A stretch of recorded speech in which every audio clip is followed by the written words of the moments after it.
ಕರ್ನಾಟಕ ರಾಜಕೀಯ ಅಂದ್ರೇ ಹಾಗೆ. ಇಲ್ಲಿ ಯಾವಾಗ ಏನು ಬೇಕಾದರೂ ಆಗ್ಬೋದು.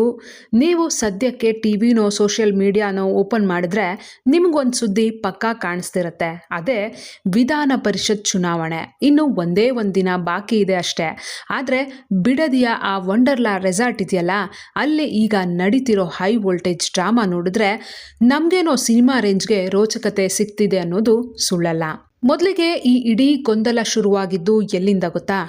ಕಾಂಗ್ರೆಸ್ ಯಾವಾಗ ತನ್ನ 5ನೇ ಅಭ್ಯರ್ಥಿಯಾಗಿ ವಿನಯ್ ಕಾರ್ತಿಕ್ ಅವರನ್ನ ಕಣಕ್ಕಿಳಿಸ್ತೋ ಅಲ್ಲಿಗೆ ಇಡೀ ಎಲೆಕ್ಷನ್ ಚಿತ್ರಣವೇ ಬದಲಾಗ್ಬಿಡ್ತು. ಅಲ್ಲಿವರೆಗೂ ಆರಾಮಾಗಿದ್ದ ಕಣ ಈಗ ರಣರಂಗವಾಗಿದೆ.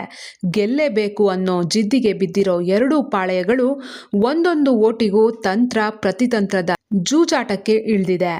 ಇವತ್ತಿನ ಈ ವಿಡಿಯೋದಲ್ಲಿ ನಾವು ಮಾತಾಡೋಣ, ಅಸಲಿಗೆ ಈ ರೆಸಾರ್ಟ್ ರಾಜಕೀಯದ ಹಿಂದಿರೋ ಕತೆ ಏನು, JDSನ ಆ operation cross voting master plan ಏನು, ಅಂಡ್ ಮೋಸ್ಟ್ ಇಂಪಾರ್ಟೆಂಟ್ಲಿ ಆ 3 ಮ್ಯಾಜಿಕ್ ನಂಬರ್ಸ್ ಯಾರು ಅನ್ನೋದನ್ನ ಕಂಪ್ಲೀಟ್ ಆಗಿ ಡಿಕೋಡ್ ಮಾಡೋಣ. ವಿಡಿಯೋನ ಕೊನೆವರೆಗೂ ಮಿಸ್ ಮಾಡ್ದೆ ನೋಡಿ.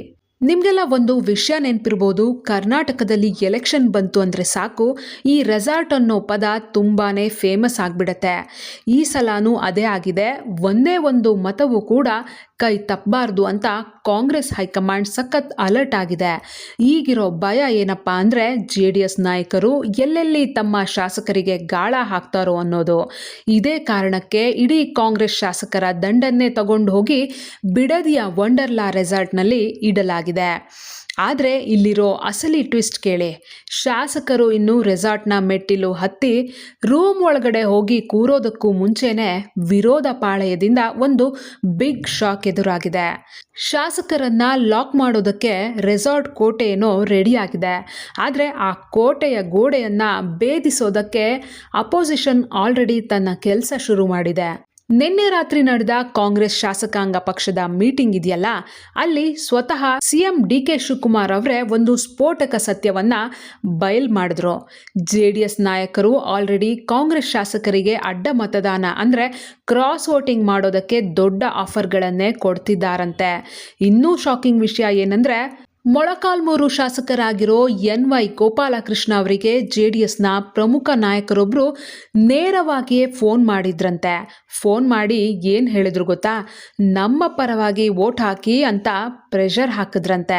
ಸ್ವತಃ ಶಾಸಕ ಗೋಪಾಲಕೃಷ್ಣ ಅವರೇ ಇಡೀ CLP ಸಭೆಯಲ್ಲಿ ಎದ್ದು ನಿಂತು, ಹೌದು ನನಗೆ JDSನಿಂದ ಫೋನ್ ಬಂದಿತ್ತು, ಆಪರೇಷನ್ ಕ್ರಾಸ್ ವೋಟಿಂಗ್ ಕತೆ ನಿಜ ಅಂತ ಒಪ್ಕೊಂಡ್ರಂತೆ.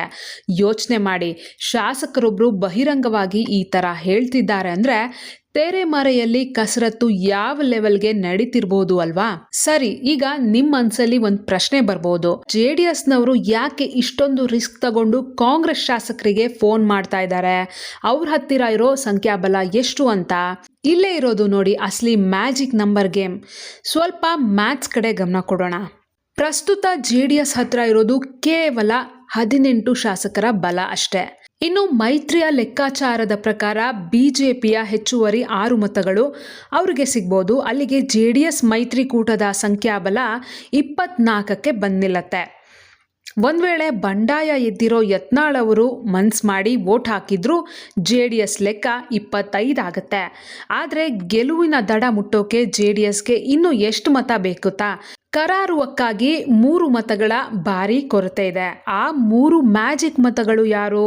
ಆ 3 ಮತಗಳಿಗಾಗಿ JDS ಹೂಡಿರುವ ಮಾಸ್ಟರ್ ಪ್ಲಾನ್ ಆದ್ರೂ ಏನು? ಇದೆಲ್ಲದರ ಹಿಂದೆ ಇರೋದು ಹಳೆ ನಂಟಿನ ಕತೆ. ಮೂಲಗಳ ಪ್ರಕಾರ JDS ನಾಯಕರು ಸುಮ್ಮನೆ ಯಾರಿಗೂ ಫೋನ್ ಮಾಡ್ತಾ ಇಲ್ಲ. ಅದಕ್ಕೊಂದು ಪಕ್ಕಾ ಪ್ಲಾನ್ ಇದೆ. ಅವರು ಈಗ ಟಾರ್ಗೆಟ್ ಮಾಡ್ತಾ ಇರೋದು ಯಾರನ್ನ ಅಂದರೆ ಕಾಂಗ್ರೆಸ್ನಲ್ಲಿರುವ ST ಸಮುದಾಯದ ಪ್ರಮುಖ ಶಾಸಕರನ್ನ. ಅದ್ರ ಜೊತೆಗೆ ಈ ಹಿಂದೆ JDSನಲ್ಲೇ ಇದ್ದು ಚುನಾವಣೆ ಹೊತ್ತಿಗೆ ಕಾಂಗ್ರೆಸ್ಗೆ ಜಂಪ್ ಆಗಿ ಶಾಸಕರಾಗಿ ಗೆದ್ದಿದ್ರಲ್ಲ, ಅಂಥವ್ರನ್ನೇ ಹುಡುಕಿ ಅಪ್ರೋಚ್ ಮಾಡಲಾಗ್ತಾ ಇದೆ. ಯಾಕಂದರೆ ಅವ್ರಿಗೆ ಗೊತ್ತು, ಹಳೆ ಪರಿಚಯ ಇರೋದ್ರಿಂದ ಮಾತಾಡೋದು ಈಸಿ ಅಂತ. ಅದನ್ನೇ ರಾಜಕೀಯದಲ್ಲಿ ಹಳೆ ನಂಟು ಹೊಸ ಆಫರ್ ಅಂತ ಕರೆಯೋದು. ಈ 3 ಮತಗಳನ್ನು ಹೇಗಾದರೂ ಮಾಡಿ ಕಾಂಗ್ರೆಸ್ಗೆ ಬಿಗ್ ಶಾಕ್ ಕೊಡಬೇಕು ಅಂತ ತೆರೆಮರೆಯಲ್ಲಿ ಭೀಕರ ಕಸರತ್ತು ನಡೀತಾ ಇರೋದಂತೂ ಹೌದು. ಒಂದೆಡೆ ತನ್ನ ಶಾಸಕರನ್ನ ಹಿಡಿದಿಟ್ಟುಕೊಳ್ಳಲು ಕಾಂಗ್ರೆಸ್ ಬಿಡದಿಯ ರೆಸಾರ್ಟ್ನಲ್ಲಿ ದೊಡ್ಡ ಕೋಟೆಯನ್ನೇ ಕಟ್ಟಿದೆ. ಮತ್ತೊಂದೆಡೆ ಆ ಕೋಟೆಯನ್ನ ಹೇಗಾದರೂ ಮಾಡಿ ಭೇದಿಸಲೇಬೇಕು ಅಂತ JDS ಫೋನ್ ಕಾಲ್ಗಳ ಮೂಲಕ ಅಟ್ಯಾಕ್ ಮಾಡ್ತಾ ಇದೆ.